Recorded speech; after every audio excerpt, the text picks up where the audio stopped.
Hello friends, welcome to Geetha's kitchen talks. నేను మీ గీతారాణి. మనల్ని అన్నిటికన్నా ఏది ఎక్కువ బాధపడుతుందో తెలుసా?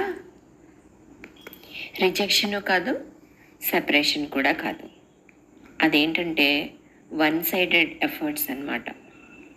నువ్వే ఎప్పుడు కాల్ చేయడం, నువ్వే ఎప్పుడు అన్నీ గుర్తుపెట్టుకోవడం, నువ్వే అన్నీ అడగడం, నువ్వే సర్ది చెప్పడానికి ప్రయత్నించడం, ఇలాంటివన్నీ మొదట్లో నిన్ను నువ్వు ఓదార్చుకోవడానికి చాలా బాగానే ఉంటాయి.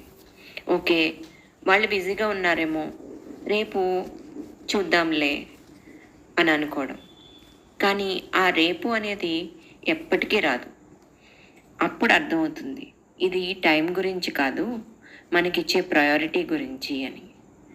మన ప్రయత్నం ఎప్పుడు కూడా ఒక బ్రిడ్జ్లా ఉండాలి, రెండు వైపుల నుంచి కూడా కలవాలి. ఒకవైపు నుంచి మాత్రమే నువ్వు నడుస్తూ ఉంటే ఎప్పటికీ చేరుకుంటావు గమ్యాన్ని. అప్పుడు నువ్వు నీ శక్తిని ఎంత పెట్టినా కూడా అది వేస్టే. ఎందుకంటే వాళ్ళెప్పుడు కూడా నిన్ను కలవాలని, నీతో పాటు ఉండాలని వాళ్ళెప్పుడూ కూడా అనుకోలేదని నువ్వు చివరికి గ్రహించినప్పుడు చాలా బాధాకరంగా ఉంటుంది. కాబట్టి ఇప్పటికైనా ఒకటి గుర్తుంచుకో, ప్రేమ, స్నేహం, గౌరవం, బంధం ఇలాంటివి ఏమైనా సరే రెండు చేతులు కలిసినట్టుగా ఇద్దరి వైపు నుంచి కలిస్తేనే అది ఫ్రూట్ఫుల్గా ఉంటుంది.